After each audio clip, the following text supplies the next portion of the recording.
할렐루야. 한 사람씩 내 집을 안연을 얻고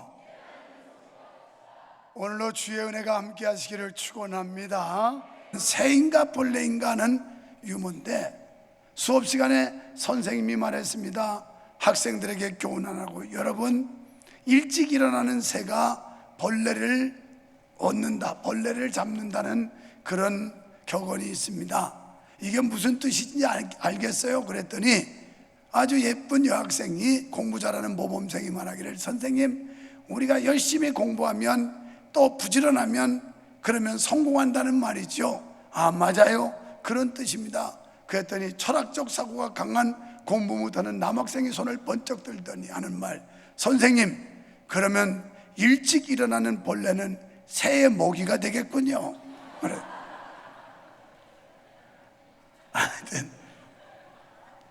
여러분, 인간은 삶을 스스로 결정하지 못하는 존재라고 계속해서 말씀을 들었습니다. 결국 하나님의 개입, 하나님이 간섭하시는 대로 우리 삶은 살아가게 된다는 게 전도서 9장까지의 내용이었어요.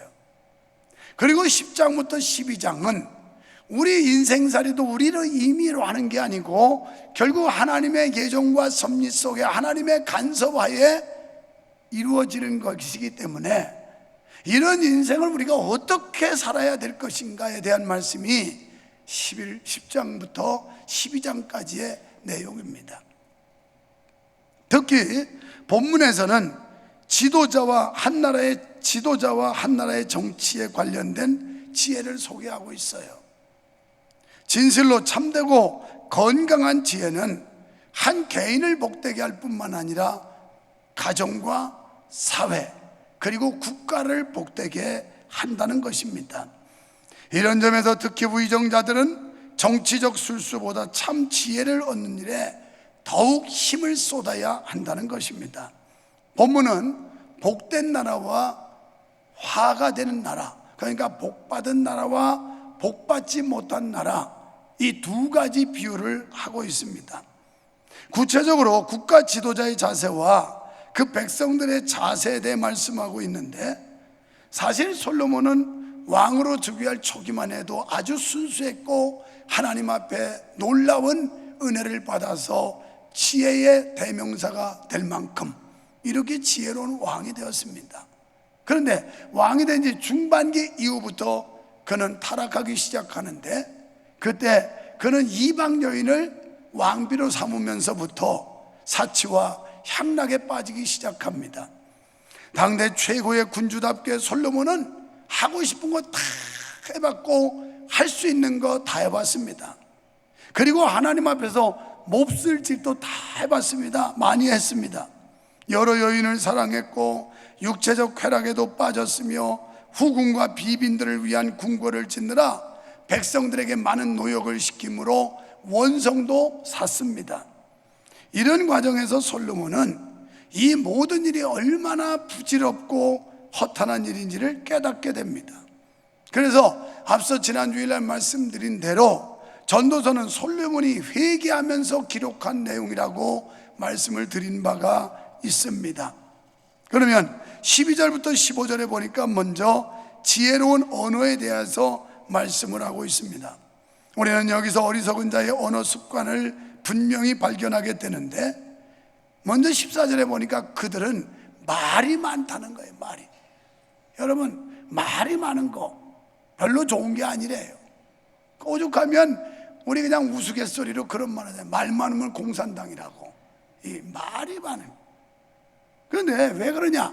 말이 많다 보면 말에 대한 절제가 없어서 실수하기가 쉽고 결국은 실패한다는 겁니다. 또 15절에서는 어리석은 말로 모든 사람을 피곤하게 한다는 거예요. 여러분, 어떤 사람의 말은 피곤하게 들리는 게 있죠. 제발 여러분은 유목사 설교가 피곤하게 안 들려지기를 축원합니다. 아, 이거 피곤하게 들리면 끝나는 거예요. 그런데 많은 분들이 그러더라고요. 목사님은 어떻게 설교가 이렇게 구수하고 재밌냐고 그러더라고요. 그런 분들만 왔어요. 그렇지 않은 사람들은 지금 비 온다고 깨병 부리고 있어요. 물론 사부 예배 때 또 오겠지만, 여러분, 우리가 말을 많이 한, 또 어리석은 말, 이런 다른 사람을 속상하게 하고 다른 사람에게 불편을 주고 피곤하게 하는 이런 말이라는 겁니다.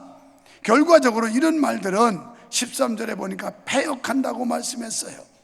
사실 말이란 할수록 덕을 쌓기보다는 오히려 부덕을 쌓는 성향이 강합니다. 그래서 신약의 최고 지도자인 주님의 동생 야고보 사도는 사람이 말에 실수가 없으면 온전한 자라 이렇게 말씀했어요. 그러면서 세상에 능히 자기 혀를 길들일 사람이 없다는 거예요. 우리 혀는 세치밖에 안 돼요. 그런데 이 세치밖에 안 되는 혀가 얼마나 무서운지 몰라요. 그리고 이 세치가 얼마나 독한지 몰라요. 이 세치의 혀를 가지고 다른 사람을 음해하고 비난하고 조롱하고 이 못된 짓을 다 합니다. 그래서 야고보 사도는 이 혀를 길들일 사람이 없다 그랬어요.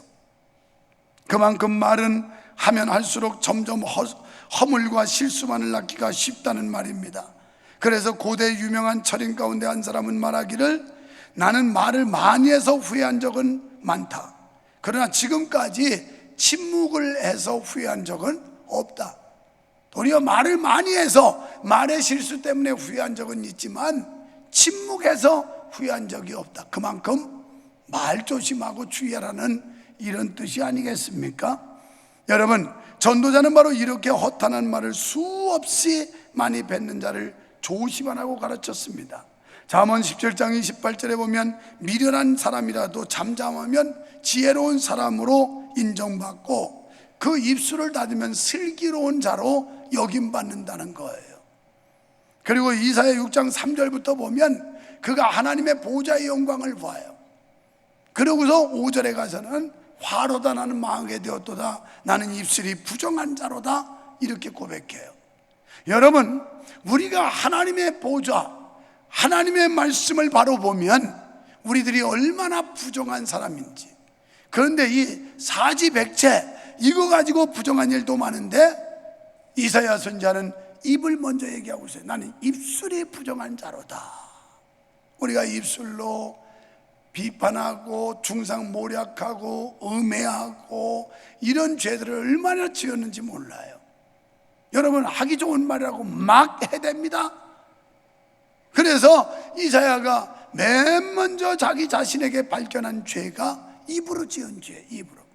옆 사람 쳐다보고 입 조심합시다. 입 조심합시다. 입 조심해야 돼요. 그래서 사실 여성들이 입술에다 빨갛게 칠하는 건 요 조동아리가 문제입니다 하고 포인트를 주는 거예요. 입 조심하자. 요 입이 문제입니다. 그런데 물론 그런 뜻은 아니에요. 빨갛게, 요새는 뭐 프리팅딩하게 칠하는 사람도 있는데 원래 죽은 입술, 나이가 먹고 그러면 이게 입술이 펄해져요. 허해지고. 그래서 건강한 사람일수록 입술이 빨갑니다. 어린애들 보십시오. 애기들은 건강하고 깨끗하다 보니까 입술, 여기 립스틱 안 발라도 빨개요. 우리 손녀, 손자도 보면 입술이 빨개요. 근데 나이가 먹으면서 점점 가면 입술이 허해가지고 그래서 빨갛게 칠하는 게 전통에 온 건데 그렇지 못하고 여기다가 뭐 시퍼하게 하고 뭐 드라큘라처럼 하기도 하고 뭐 별짓을 다 하는데 의미를 알고 발라야 돼요. 의미를.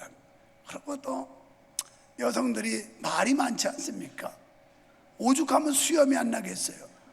근데 연구를 해보니까 남자들은 입이 무거워서 수염이 나는데 여성들은 입이 가벼워서 그 수염이 안 나서 밥만 먹고 나면 여기다 포인트를 또 줘야 돼. 이렇게.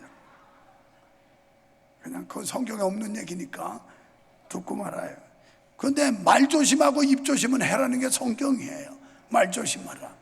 할렐루야. 여러분, 우리는 어리석은 사람처럼 혀를 함부로 놀릴 것이 아니라 지혜로운 사람처럼 주의해야 할 줄 믿으시기를 바랍니다. 오늘 본문 20절에 보십시오. 이 20절의 말씀은 심중에라도 왕을 저주하지 말라. 마음속으로라도, 그리고 침방에서라도 부자를 저주하지 말라. 이불 속에서 한 얘기, 밤에 이불 속에서 조용히 한 얘기까지, 그걸 공중의 새가 그 소리를 전하고 날짐승이 그 일을 전부할 것입니다. 이건요, 우리 격언 가운데 낮에 말은 새가 듣고 밤에 말은 쥐가 듣는다는 말과 같은 그런 맥락이에요. 그러니까 비밀이 없다는 얘기예요. 제가 일을 같이 하면서 저와 함께 하는 분들이 그래요. 정 회장님, 어떻게 우리가 구상한 얘기가 금방 전달이 되는지 모르겠다고, 도대체 누가 간첩인지 모르겠다고, 그래서 그거 따질 거 없다고, 세상에 비밀이 어딨냐고, 다 드러나는데 오늘 성경에도 보니까 이불 속에서 방 안에서 한 얘기까지 다 나간다고 그랬는데 뭐 여러 사람이 공개적으로 하는 얘기가 안 나갈 리가 있겠어요? 여러분이 하시는 말씀은 결국은 다 드러난다는 걸 알고 말씀하셔야 돼요. 그래서 제가 기자하고 4시간이 넘게 얘기하면서 내가 지금 한 얘기는 전부 정인이 있는 얘기다, 공개석상에서 된 일들이다. 당신들이 녹음할지도 모르는데 내가 없는 얘기를 만들어내겠냐? 전부 사실에 입각한 이야기다. 그래서 우리 말 잘해야 돼요. 이 말이라는 게 쉽게 막 뱉어버리지만 잘못하면 여러분 말 때문에 올무에 걸려요. 그래서 진실한 말만 해야 되고 정직한 말을 해야 되고 쓸데없는 말은 삼가하는 게 그게 은혜인 줄 믿습니다. 여러분이 나 안 들리는데도 뒤통수에 욕하는 것도 알아요. 누가 했는지 다 알아요. 야, 우리 목사님 엄청 신령한가 보다, 아이고 하나님이 직통 계시를 주나 보다. 그렇지는 않아요. 그렇지는 않은데 표정 보면 알겠더라고. 나를 대하는 표정이 영 거리감을 두고 뭔가 아주 긴장하고 하는 사람들, 이런 사람들은 뭔가 떳떳하지 않은 거예요. 그러니까 나를 슬슬 피한다든지 자꾸 외면하든지 그러면 오해 아닌 오해를 받을 수 있으니까 그렇게 대하지 말고 친절하게 잘 대하세요. 괜히 나로 하여금 죄짓게 하지 말고. 그런데 이 말은 비밀이 없다는 걸 지금 20절에서 말씀하는 거예요. 다 드러난다는 거예요. 다 드러나. 찬양대에서 자기들끼리 소곤소곤하고도 다 드러난다니까요. 그래서 그걸 말해요. 자, 그러면 두 번째로 복된 나라는 어떤 나라일까? 17절에 먼저 복된 나라의 특징을 말씀하는데, 이런 나라는 왕이 귀족의 아들이라고 말씀해요. 여기서 귀족의 아들이란 히브리어로 벳 호림이라고 하는 이런 단어인데, 훌륭한 학문과 예절 바른 교육을 통해 지도자로서 합당한 인격과 성품 그리고 지혜를 갖춘 인물을 가리키는 겁니다. 이런 사람들이 귀족의 아들이라는 거예요.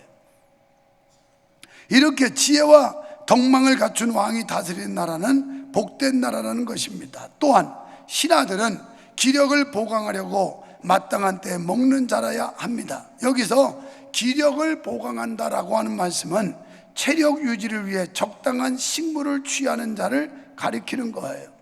그러니까 왕이 정치를 잘해서 신하들이 기력을 보강하기 위해 먹을 것들, 이것을 풍부하게 만들어준 나라가, 이 나라가 복된 나라다, 이런 뜻이에요.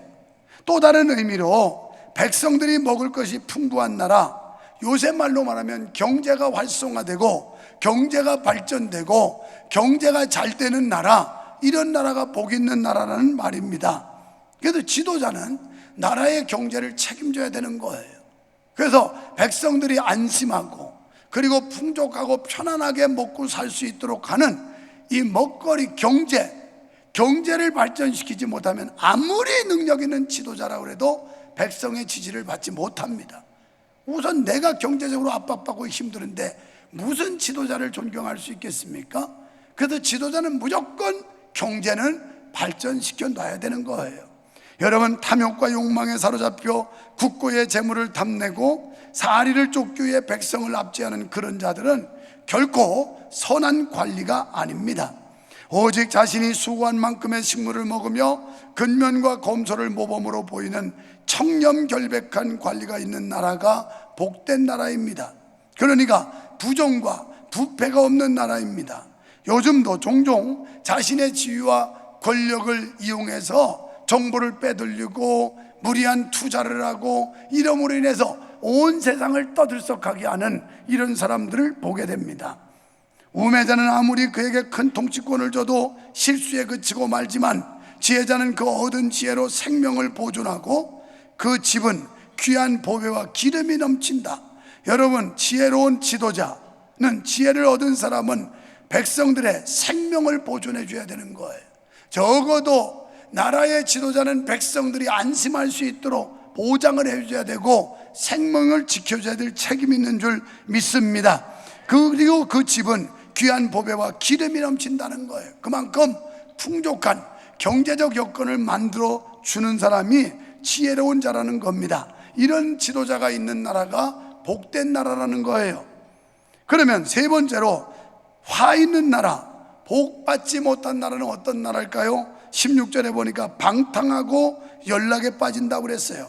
왕은 어리석고 대신들은 방탕합니다. 화 있는 나라의 특징입니다. 여기서 왕이 어리다는 것은 나이만 어린 것뿐이 아니라 지혜도 없고 경륜도 짧다는 이런 뜻입니다. 그리고 한 나라의 왕이 권위를 상실했을 때 대신들은 왕을 얕보고 국사에는 방관하면서 방탕한 생활을 일삼습니다. 그 결과 나라의 안전과 국가의 기강이 해이해짐은 물론 국가의 보존이 위태한 지경에 이르게 되는 것입니다. 어쩌면 요즘 우리가 당한 현실이 비슷한지도 모릅니다. 여러분, 국가의 안위가 중요한데 삼척항의 목선 사건이라든가 평택 이암대의 탄약고 사건들, 이것을 감추고 거짓말하기에 급급한 이런 관료들, 이런 지도자들, 이건 문제가 큰 거예요. 사실을 사실대로 직고하지 못하는 이런 아주 비겁하고 비열하고 백성을 우롱하는 지도자들이 있어서는 이것은 복 있는 나라가 못 된다는 겁니다. 그 다음에 18절에 보니까 게으르고 범사에 신실함이 없다고 그랬어요. 나라를 망하게 하는 데는 여러 가지 요인이 있을 수 있지만 그 중에서도 심각한 쇠퇴와 패망을 가져오는 것은 게으름이에요.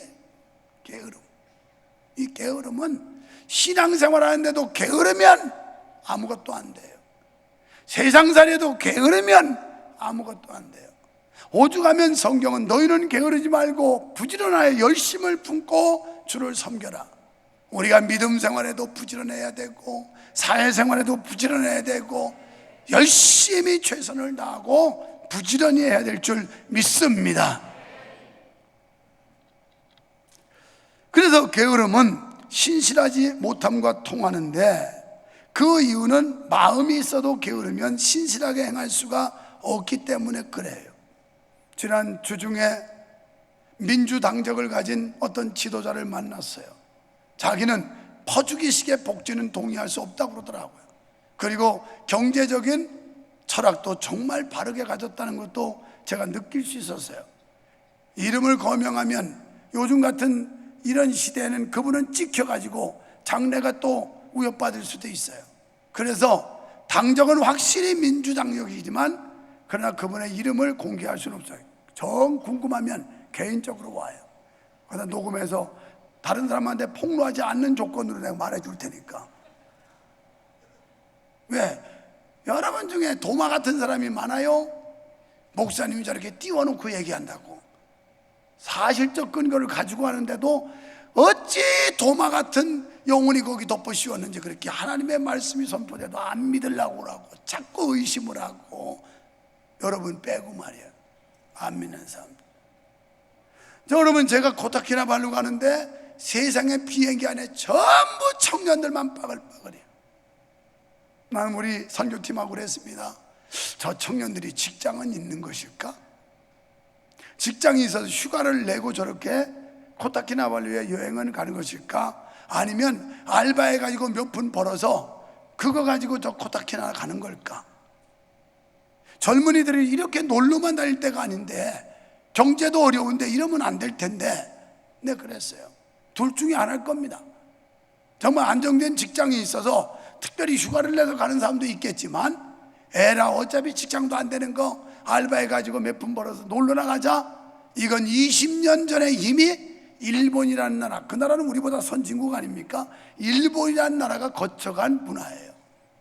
20년 전에 일본 갔더니 일본의 젊은이들은 안전한 직장, 영원한 직장 이런 걸 별로 추구하지 않는다는 거예요. 그냥 아무 데나 들어가서 몇 달, 몇 년 일하고 돈 벌으면 또 그거 가지고 쓰고 그러고 또 다른 직장 가고.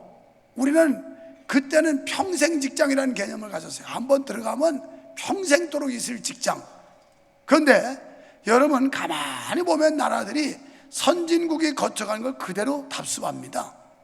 그래서 이런 문화가 언젠가 우리나라도 올 것이 되는데 아닌 게 아니라 지금 왔어요. 젊은이들이 뭐 굳은 일, 힘든 일 다 마다하고 일 안 해요. 나라에서 몇 푼씩 그냥 사탕 말림으로 주는 거 이거 받아 먹고 사느라고, 그리고 알바해가지고 그냥 이거 돈 좀 모으면 놀러 다니느라고. 지금 이래서 될 때가 아니에요. 일해야지. 범사에 신실해야 되는데 게으르기 때문에 이러는 거예요. 여러분, 이것은 위정자와 백성 모두가 참여해 퇴치해야 될 것이 게으름인 줄 믿습니다. 우리는 주 안에서 신실한 생활 태도와 근면한 생활을 해야 합니다. 여호와를 경외하는 신앙을 가져야 할 줄 믿습니다. 그렇습니다. 여호와 하나님의 말씀을 따라 삶과 신앙을 일치시켜 나갈 때 우리는 번영하는 나라를 건설할 수 있을 줄 믿습니다. 그 다음에 국론을 분열시킵니다. 지금 좌우 딱 갈라가지고 우리나라 국론이 얼마나 분열됐는지 몰라요. 패망한 나라의 특징 중에 하나가 불의한 왕으로 인해서 백성들이 왕을 저주하고 통치를 거부하는 일입니다. 왕은 왕대로 불의한 방법으로 정권을 쟁탈하여 시비가 붙고, 백성들은 그러한 왕을 비난하고 그 통치를 거부한다면 필시 망하고 말 것입니다. 여기서 전도자는 왕이 비록 불의한 통치자라 할지라도 쉽게 저주하지 말라는 거예요. 그 왕이 지혜롭게 통치할 수 있도록 기도해 주라는 겁니다. 적어도 그리스도인들의 사명은 우리나라 지도자들을 위해서 기도해 줘야 된다는 겁니다. 물론 그 이유는 국론의 분열을 야기하여 결국 나라의 쇠약을 초래하기 때문에 우리는 기도해 줘야 된다는 겁니다. 교회도 마찬가지입니다. 하나로 모이지 않으면 사탄 마귀에게 농단당하고 마귀가 역사해서 교회는 큰 혼란이 오는 겁니다. 고린도전서 1장 10절에 보니까 다 같은 말을 해라. 너희 가운데 분쟁이 없게 해라. 고린도 교회 분쟁이 많았어요. 그래서 사도 바울이 편지를 보내면서 같은 말을 해. 말을 모아야 분쟁이 사라진다고요. 말을 합쳐야. 그 다음에 같은 뜻, 같은 마음, 이거 가지라는 거예요. 마음도 같이 모으고 또 뜻도 같이 모으라는 거예요. 목적도 같이 가지라는 거예요. 그래서 사도행전 2장 46절에 보니까 날마다 마음을 같이 했다 그랬습니다. 우리 교회는 그리스도 안에서 마음을 같이 해야 될 줄로 믿습니다. 그리스도 안에서 우리는 뜻을 같이 모아야 될 줄로 믿습니다. 공동체의 조화를 꾀라는 거예요. 이 공동체의 조화를 꾀한다는 건 합창단을 연상하면 돼요. 여러분, 2명이 하면 듀엣이라고 하고, 그리고 4명이서 하면 사중창이라고 할 거고, 그보다 좀 큰 규모, 뭐 한 10여 명이 하는 걸 중창단이라고, 이렇게 수십 명의 사람들이 하는 걸 합창이라고 그래요. 그런데 합창이라고 하는데 이 합창 가운데는 성부가 있어요. 소프라노, 알토, 테너, 베이스 다 다른 소리를 내요. 그러면서 한 곡을 같이 노래해요. 같은 한 곡을 노래하는데 소리를 각각 다르게 낸단 말이죠. 그런데 이쪽에서 막 책망을 하면서 당신 왜 소리가 그렇게 나오냐고, 그런 소리가 어딨냐고 이러면 합창이 안 되는 거예요. 조화가 이루어지지 않는 겁니다. 교회도 마찬가지입니다. 교회 각기 다른 은사들을 가지고 있어요. 각각의 사람들마다 기호가 달라요. 이런 사람들이 모여서 하나의 아름다운 하모니, 조화를 이루어내는 것이 교회인 겁니다. 서로 다름을 인정해 주라는 거예요.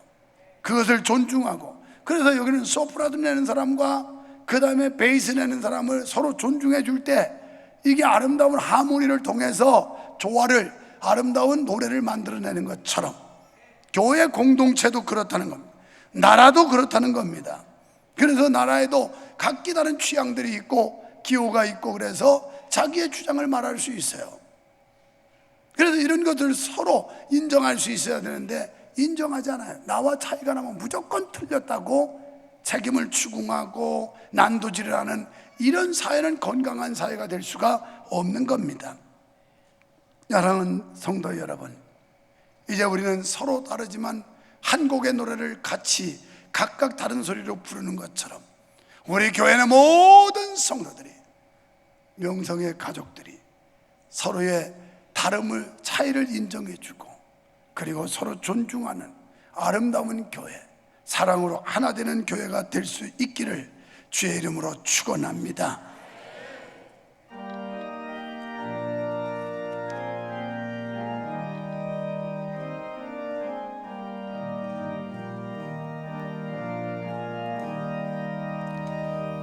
사랑하는 주님 앞에 영제자매 한자리에 그 시간에 생각하여 즐거운 찬송 부르네. 내 주 예수 오늘 와도 모든 서로 내 몸같이 환난 끝이 의로하고 진심으로 사랑하세. 사랑하는 주님 앞에 온갖 충성 다 바쳐서 외로우나 즐거우나 주님만 힘써서 우리 주님 거룩한 손 제자들의 어르시소 남성들의 종의 도를 몸소에게 보이셨네. 사랑하는 주님 예수 같은 주로 섬기나는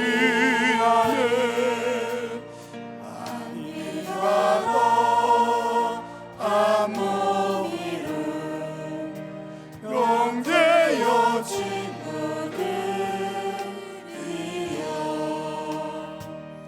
암몬같이 치밀하고